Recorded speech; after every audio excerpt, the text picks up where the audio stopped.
nganti aku telat nggone metu nang pecrabaan merga aku keturun.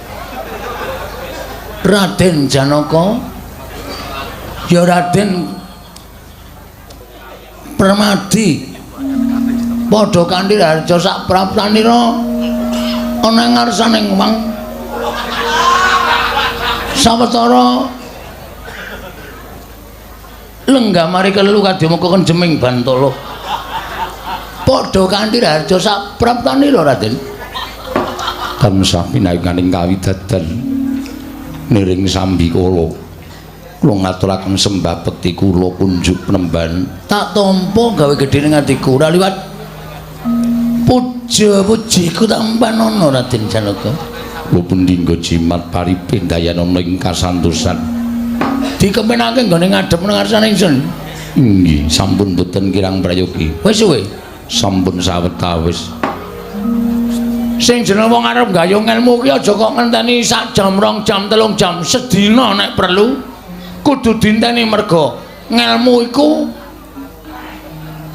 kelakone kanthi laku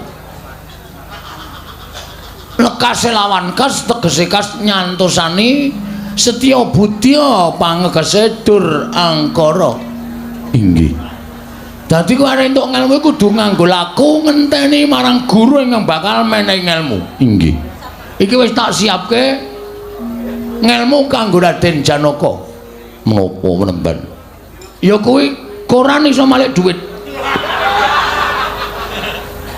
iku aja tok anggap sulapan nanging iki ngelmu sing ora saben wong duweni inggih ngaturaken panuwun ingkang tanpa pepindhan diprayogake ya Raden sampun boten kirang prayogi anakku siswa Raden Werkudara padha kanthi harja sapraptamu slamet aku ora nuwun sewiji apa Astra Jingga guruku aku ngaturake basaku katura tak tampa gawe gedhening atiku ora liwat pangestuku tampanana ndak gegem dadiake jimat prayogake le jumeneng ya iya wis ora kurang kepenak mbok dijajal sekali-sekali lungguh ora iso ya wis nek ora iso aja dipaksa Raden Sencaki padha kanthi harja sak praptamu tansah pinangganing kawidadan mremban wilujeng bekti kula kunjuk tak tampa gawe gedhening atiku sawise kabeh padha setata ana ing jroning pertapan iki jroning pertapan iki kabeh para siswa-siswa saka pirang-pirang grup ingkang padha rawuh ana ing pertapan Pring Sewu ya kuwi saka PWKS kene dhewe sobat ngebiar sobat ngebrok PWKS Jabodetabek lan kabeh wae sing padha rawuh akeh sing padha siswa-siswaku sing padha saka luar kota inggih iki bebas wae omong-omongan iki ora kaya rasa kaya wayangan biasane bubar jam 12 ya apik bubar jam 11 ya apik bubar jam 1 ya apik inggih penemban ora bubar ya ora apa-apa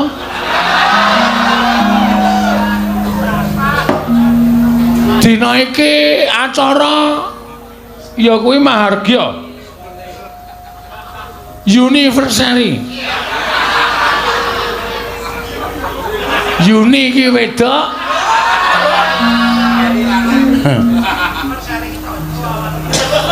anniversary iki lemu wedok lemu ingkang sepisan mula kabeh siswaku padha tak lumpukke padha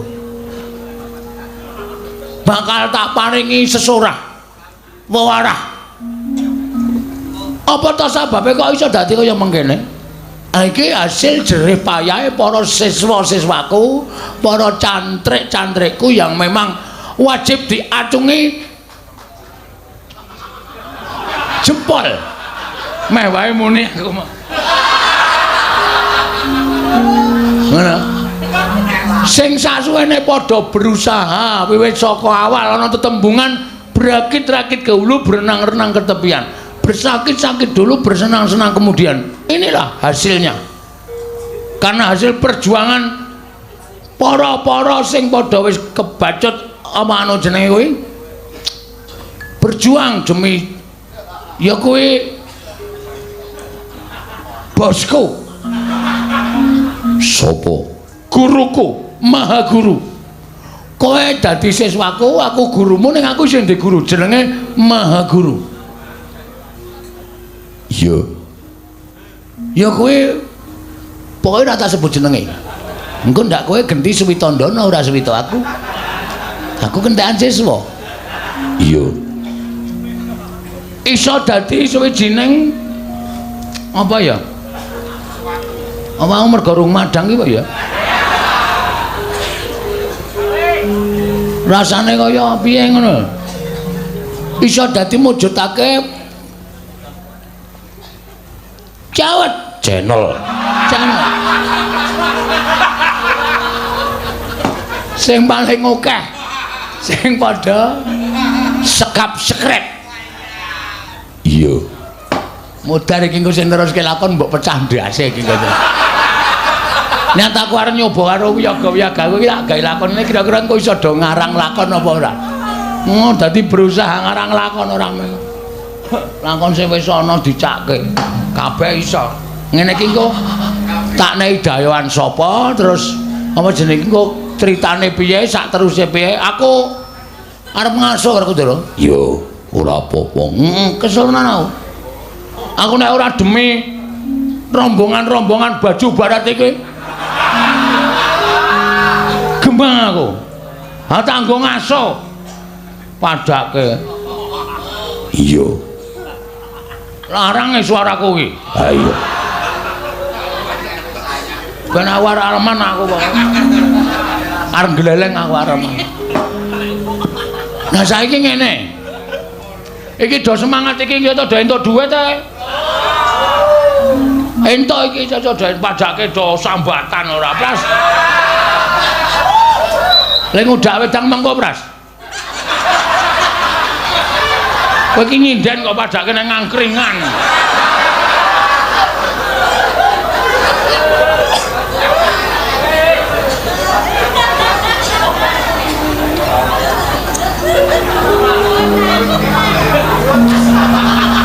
apa to sababe kok iki tak lumbokke mergo iki mengenang anu kok mengenang memperingati hari ulang tahun nah apa to sababe kok diperingati bareng-bareng iki ngene Werkudara aku kuwi sering melihat utawa kerep delok suwijining brahmana sing maune kondang kawenang-wenang cantrike akeh terus bareng brahmana kuwi wis ora kondang utawa wis ora ana cantrik sing padha suwita kuwi do tengklelet ora karo-karuan. Mula iki gawe ya kuwi manut karo ombyaking jaman saiki. Streaming ki apa? Streaming ki kathok sing kaya rendan ngene lho.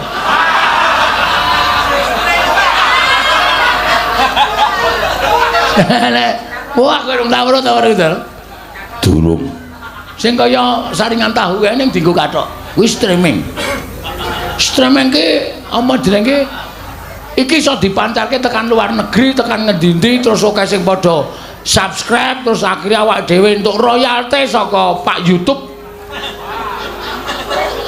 Nah, duit royalti iki nek saya akeh suwe-suwe iki iso dienggo penguripaning para cantrik-cantrik kuwi nek wis ora nabuh.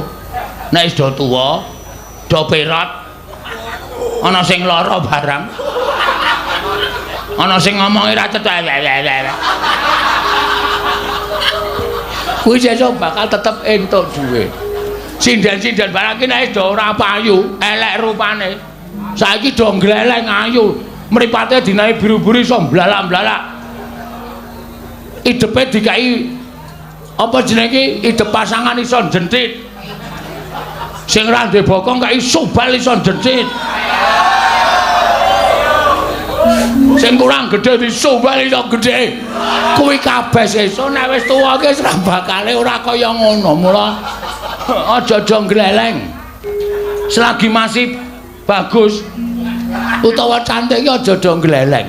Sesuk nek wis tuwa wis ora ana wong ngejak nyinden, kluwap-klawop nang omah. Kemulan udung serbet kaya aku ngene iki. Wis ora ana wong gatekake. Lah kaya ngono iki perlu diperhatikan secara finansial. Nggih. Ora usah bingung lho kowe dandan Werkudara dandan Janaka kok omahku kaya ngene iki rasa tok gagas. Iki pancen niatku ora tenanan. Nggih. Mekaten.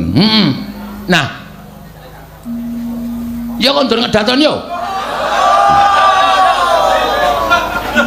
Dereng-dereng kok kondur ngedaton. Ha iki arep bahas apa wae coba jajali. Penemban. Apa Janaka? Kula badhe nyuwun priksa. Sangkan paranipun tiyang gesang menika saking pundi? Wah, pertanyaanmu iki wayang banget ya.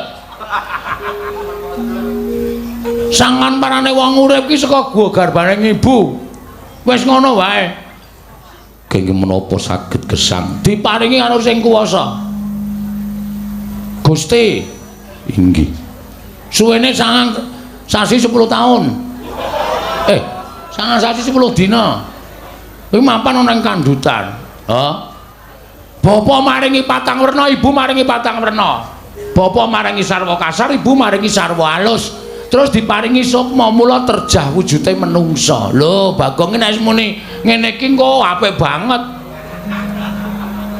Mbok menawa. Nggih. Matur sembah nuwun. Werkudara arep takon apa? Tirta pawitra maning suci. Tirta pawitra maning suci seprene aku durung ngerti. Tegese apa? Tirta pawitra saka tembung tirta pawitra. Tir kuwi iso ireng nek direleke kijing. Mula wong urip ki aja nganti tumindak sing ireng, tegese tumindak sing ora prayoga. Iya. Tatanan uripmu aja nganti grusak-grusu nggone nglakoni urip. Pasuryan kudu sing bagus, aja mung pasuryan tok, ning tekan ati kudu bagus.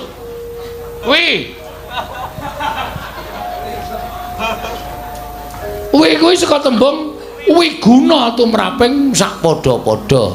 Tra kuwi saka tembung trondol. Wong urip ki kulinakno resik-resik. Aja dingudawa.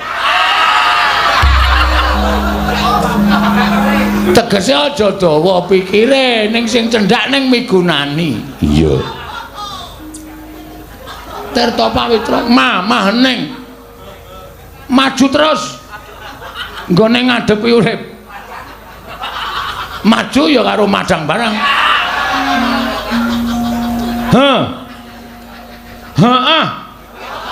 Aja nganti ana tembung ora ning tembung heeh iki tegese heeh. Heeh ki nek iya, heeh ki nek keplenet. Heeh. Ya. Mah ning pikire. Kudu ning ing sabarang tindak tanduk. Kuwi asu.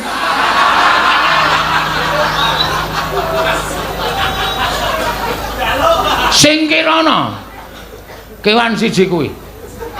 Mergo nek kowe ngrasuk agama sing pungkasan aja nganti diambus karo siji asu loro wiyaga.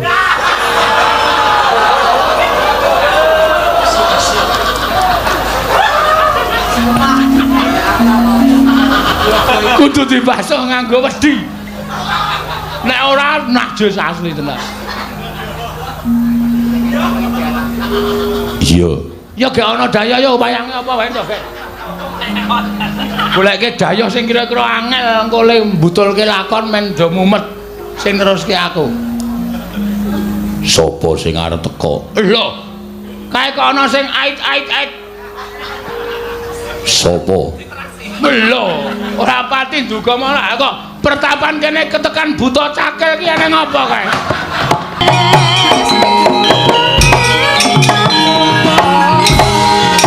Wah.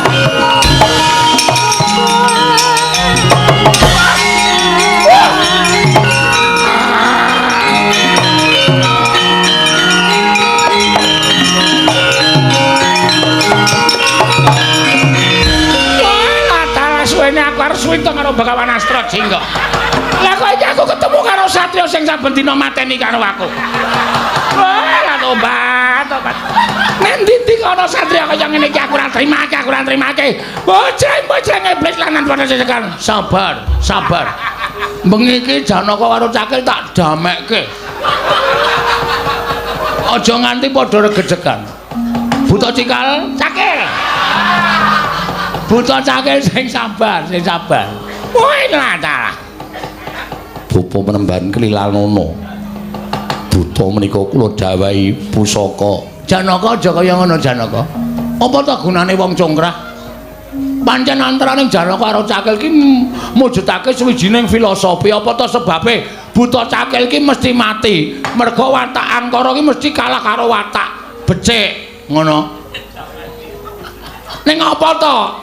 Apa ya elek nek watak Angkara ki tumuli sadar eling karo Purwadasina. Wis saiki ora usah sapa ngalas nyegati satriya-satriya. Sapa Manyabara. Nyegati bakul-bakul.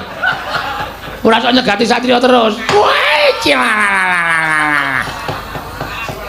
ah, jejer ngono kuwi rak damai.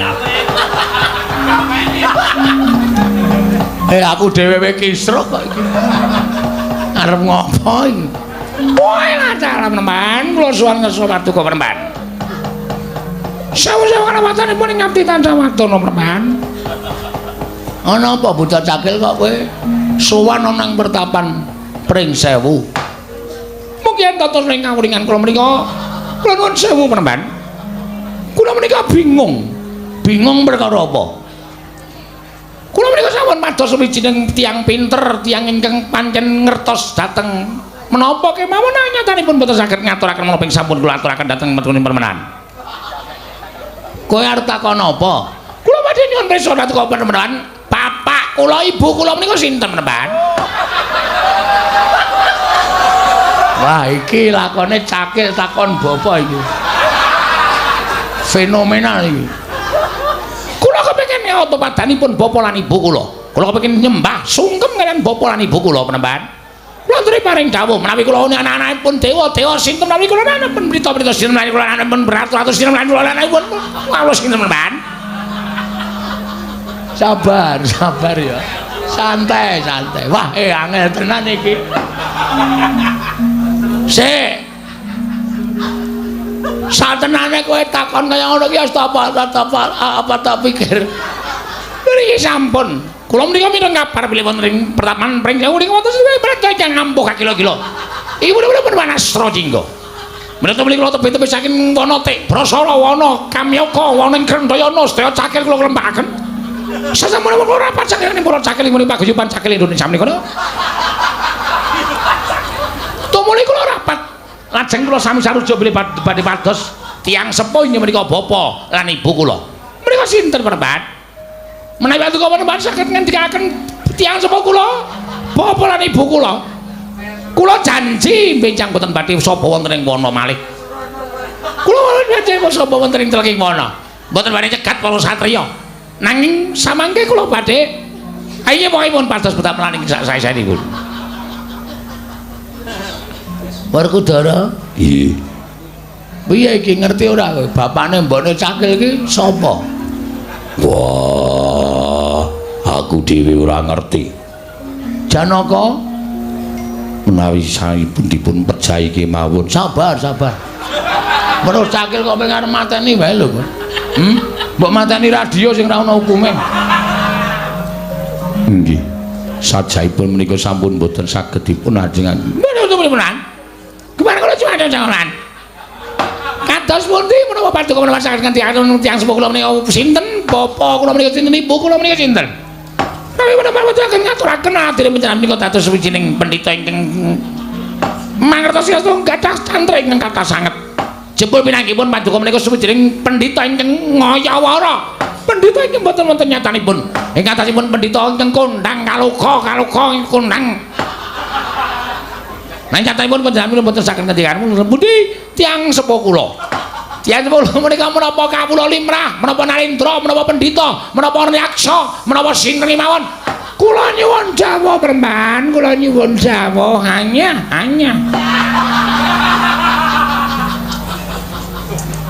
Ngene ya Cakil. Iki pertanyaanmu pancen angel. Lan ora sadengah wong iso jawab karo pitakonamu. Piye? Mula kowe tak dawuhi supaya ngenteni nang jabaning pertapan. Lho ora ta? Ora dalah. Kowe iki takon jaga nang jaba pertapan malah lho dalah. Inggih. Engko sabubareng apa? Pasewakan pertapan iki aku nututi karo kowe tawene keterangan bapakmu sapa, ibumu sapa, mengko mendong para pamirsa iki Cakil iki jatine anake sapa. Mergo seprene ya urung iso dibuktekke. Cakil iki anake sapa? Wah, alah, nah ngaten. Sapa cetaken kula jeneng sowan kula penemban. Kula nyuwun pamit mentahune yawi ngentosi wonten ing ngayapaning pertapan.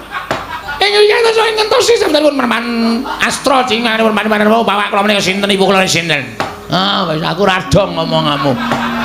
Matur sembah nuwun wonten pawican kula nyuwun pamit tamping mestingan nyusul. Koprok watu modar. Wis kono ge metu kono. Inggih ngestaken dawuh nyuwun pamit. Madal Mas Ilham. Sing ati-ati aja kaya bocah cilik. Lho nggih, nyuwun pamit. Nyuwun pamit. Bareng nyuwun pamit.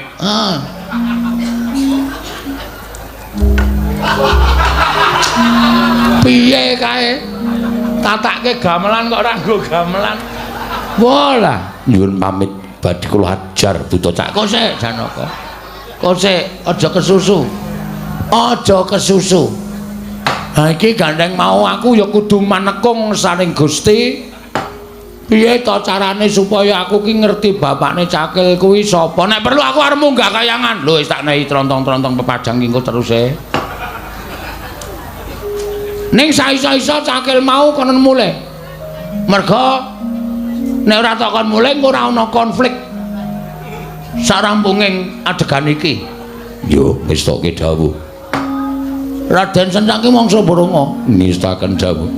Raden Janaka mangsa Baranga inggih ngestaken dawuh. Wah, cenil ta iki? Iya.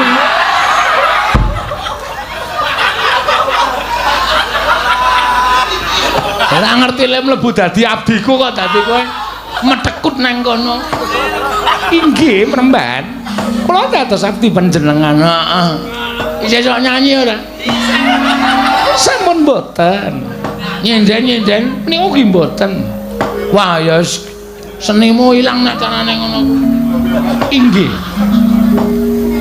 Piye kabare sampe to? Pengestunipun sae. Bantalku isih tok simpen ora?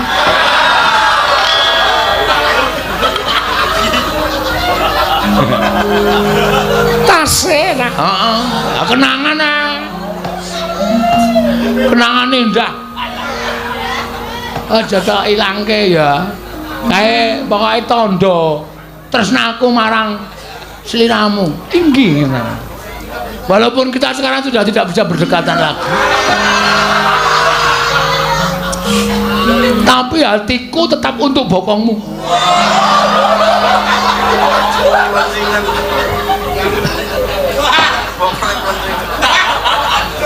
Inggih. Asem ya ora kaget aku, mulaken mau aku liwat tak lirik-lirik kaya weruh wajah iki wis apal aku. Kaya rupane iki gulumu dawa banget dasmu cilik. Nah, iki mau wedok ampo kowe, gulune dawa banget sirahe cilik kaya pentolan korek. Inggih. Wis ngono ya? Yo. Ya bubar yo? Ya yo. Werkudara kok ya ayo. Monggo menemban kula dherekaken. Bubana kang padha seba ingsun kondur jroning pertapan Puri Nirmala.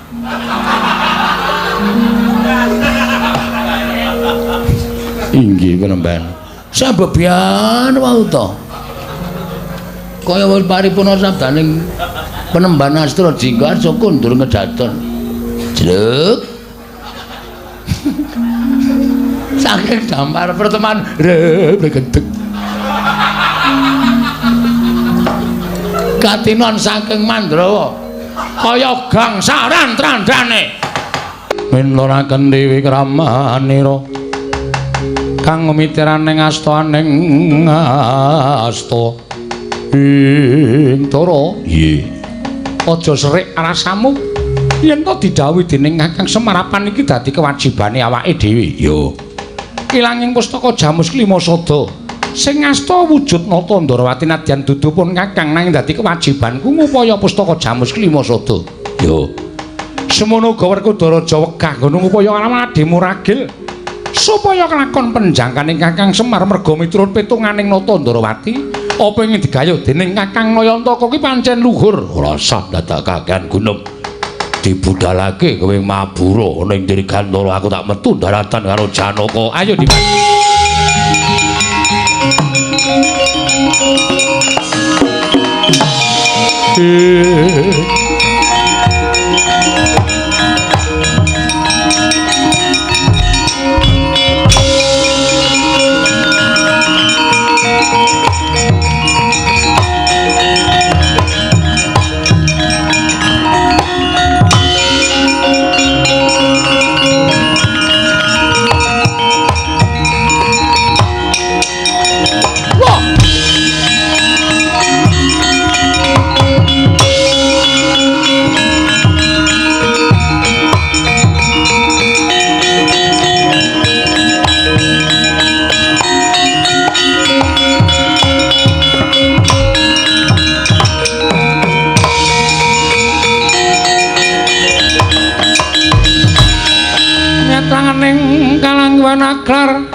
Aklar pandan moncar dinonir kegonang surem-sara tetan padang kasoran pacaring purnameng gegono dasari mangsa katiga ya jagat mangistung para wayatur jagat Werkudara. Nggih. Wengakno permana jati aja kleru ya Yayi. Wah, kaget. Dinana wujud Kresna loro cacahe. Aja mati tanpa aran. Kowe ingkang aja mati tanpa aran. Aku Nata Ndarawati. Lah kok dadi aku ketemu karo wujuding Nata Ndarawati. Yen ngono kowe ingkang sesingna Nata Ndarawati kang bakal gawe banger bacin asmaning Nata Prabu Sri Bathara Kresna. Aja ngawu gawar ngawur. Cetha yen to kowe ingkang lembut pustaka Jamus Klimasada miturut aturing para putra lan sangganing para Pandhawa. Ingkang nggawa pustaka Jamus Klimasada wujuding Nata Ndarawati mbok balekake apa ora? Ora mbok balekake aja kelakon dosa. Kowe adu arep karo Nata Kresna. Tak balekke pustaka Jamus Klimasada, waton wis bedah diadani Nata Ndarawati.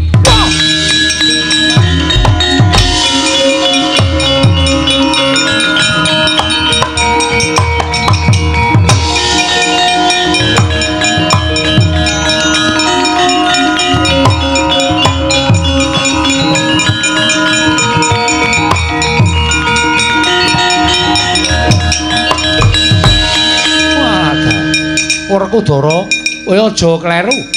Kowe aja ngawu gawar ngawur. Aku kadangmu Nata Ndarawati. Aja mbok picake Werkudara. Mati kowe.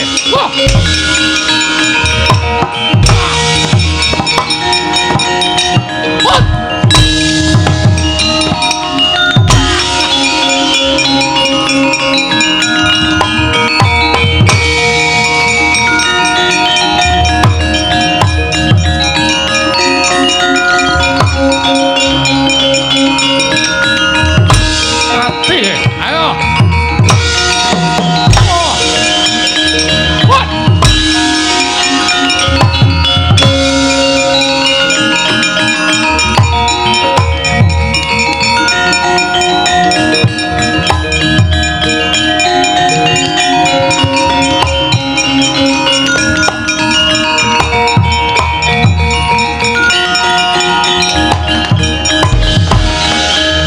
Mara Sang Arjuna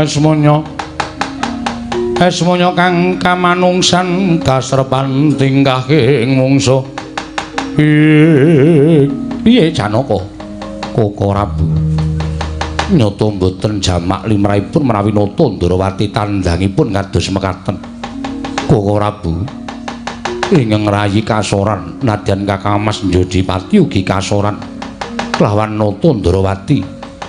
Ingkang sajaipun sampun benten kaliyan paduka Kanjeng Koko Prabu Janaka wonten paring adhawuh sabisa-bisa tambakan lakuning Ratu Ndarawati ae. Koko Prabu badhe tindak dhateng pundi aku tak golek jago ingkang sakmurwat karo kekuwataning Sang Kresna kae.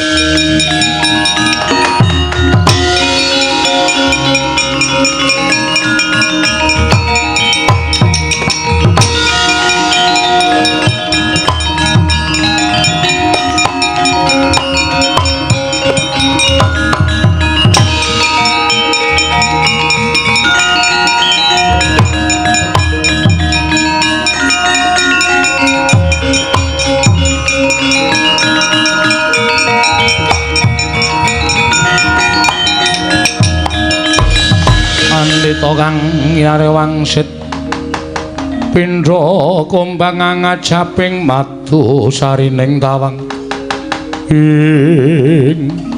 Ana pandita muda sapa? Aku pandita Kleyang Kabur Kanginan mendung kebaraten ing endi tibane kono papan dunungku. Yen kowe takon karo aku Begawan Waskita Jati. Begawan Waskita Jati ya. Panjenengan sapa?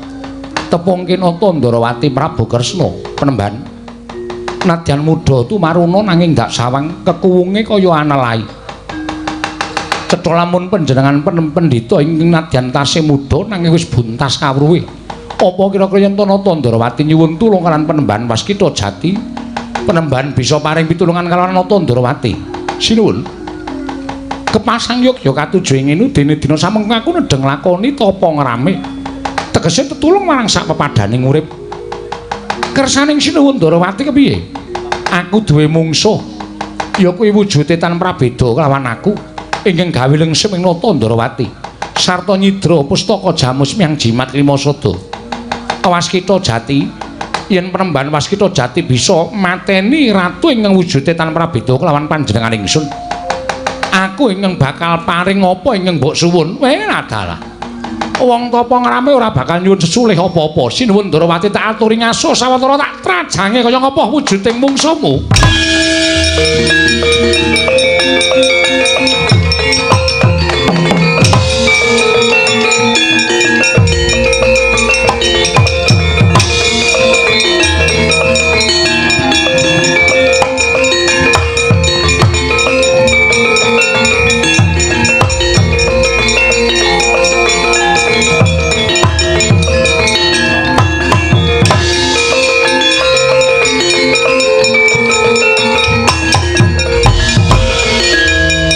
Iki to sing sesinglana ta Ndarawati. Iki sapa? Pandhita Kleyang Kabur Kanginan Begawan Waskita Jati. Ayo sinuwun Ndarawati, kowe bali kaya wujud sejatimu. Kowe ora sandadak melu-melu perkara iki. Pengin mati sampurna. Ayo gage patrana Waskita Jati.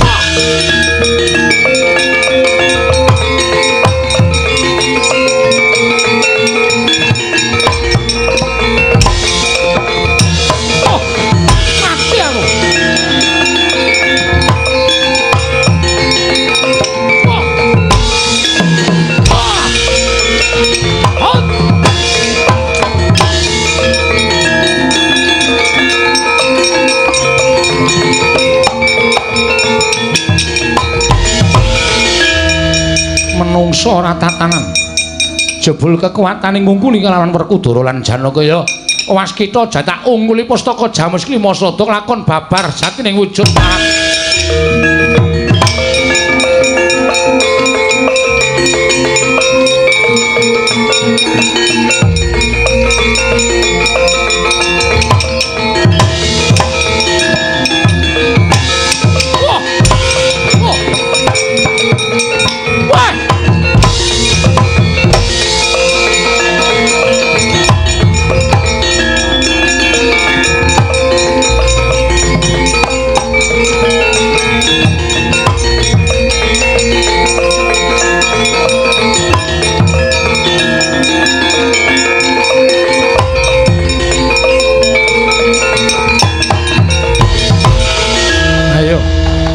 tansah prigel karo Waskita Jati. Isa tak rebut pusaka pustaka Jamus Miang Jimat Lima Sada. Nyaketa kene Nata Ndarawati ora kelakon mati dening aku derajat apa?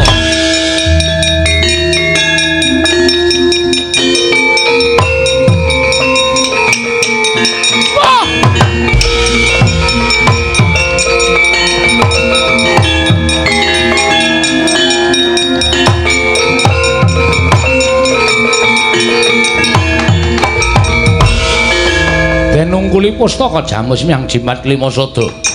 Ical wujuding Nata Ndarawati. Wenteh nenggih dewaning panggoda pangetone Wang Mikulun mandya Bathari Durga. Tobat. Mati aku, teman.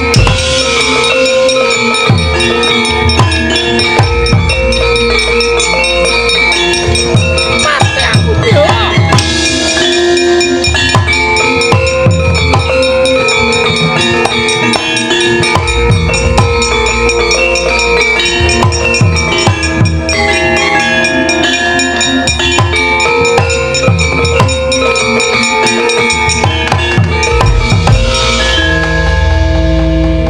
Waskita Jati, aku ngaturake panuwuning ing tanpa pepindhan sinuwun. Ndak aturi nampa pustaka Jamus Miang Jimat Lima Sada. Iya. Pusaka ndak tampa. Ilanging Nata Ndarawati jebul sesinglaning mandya Bathari Durga. Pancen kepara nyata. Ning gumunku dewaning panggoda pangrencana lha kok dadi wedi nyawang pasuryaning pandhita muda kang aran Waskita Jati. Mongko miturut pitunganing Nata Ndarawati mung ana loro ingkang dadi mungsuhing Bathari Durga sarta diwedeni dening Permoni. Siji Kakang Semar, loro Ragil Pandhawa, wenteh Sang Sedewa.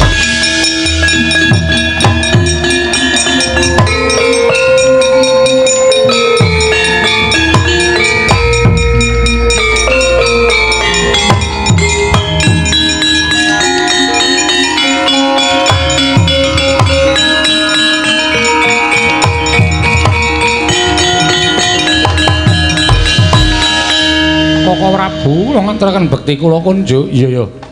Sedewa ora dadi ngopo. Bingung raos sing manah kula kedah mapan wonten ing pundi tumuli kula memba pandhita namipun Waskita Jati.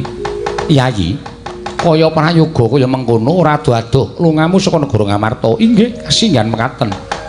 Digoleki dulurmu tuwa sing nundung karo kowe, Kakang Mas Werkudara. Iya, mangke kula nampi duka ora ana aku, Yayi.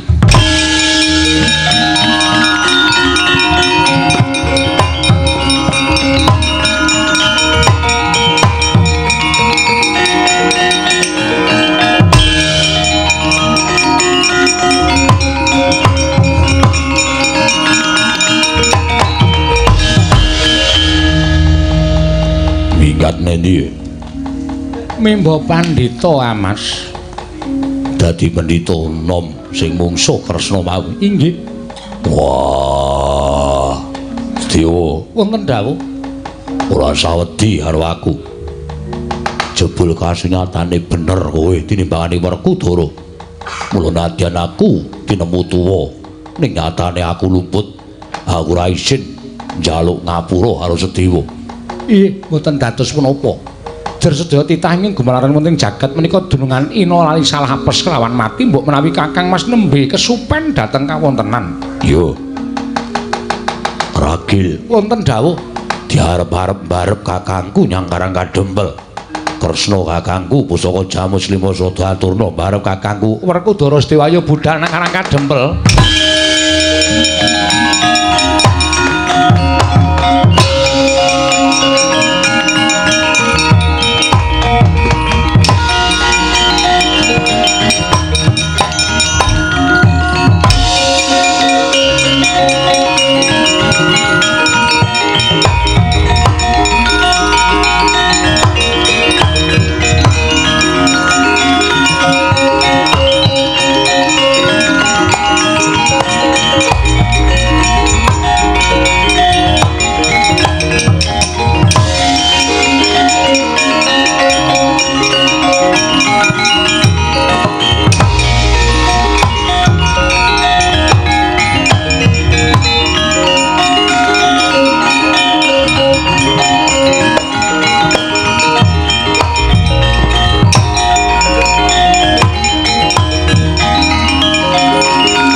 Lah pripun Ndara? Kakang Semar, pustaka Jamus Klimasada wis bali marang para Pandhawa. Pandhawa wis jangkep 5 cacahe. Ya kuwi sedewa ingkang wis bali dadi ganeping para Pandhawa. Ah, Syukur-syukur Ndara. Waras kula. Kula pun waras. Awak kula wis kepenak. Merga kanthi Pandhawa rawuh enten Karang Kadempel niki mujudake tetunggalanipun antawisipun Nalendra lan kawula. Nalendranipun sinuwun Puntadewa, kawulanipun kula wakili. Manunggaling kawula lan Gusti saged mujudaken satunggiling negari ingkang gemah ripah Allah jinawi. Gesanging para kawula embanipun sami gesang wonten ing kayiwangan kebak katentreman, kebak karukunan lan kabagyan. Mboten wonten raos cecengilan, mboten wonten raos dardah antawisipun setunggalan-setunggalipun. Mugi-mugi napa sing kula jangka kayangan saged mawujud mapan wonten negari Ngamarta saengga sugenging para kawula sak negari Ngamarta embanipun gesang wonten ing kayangan.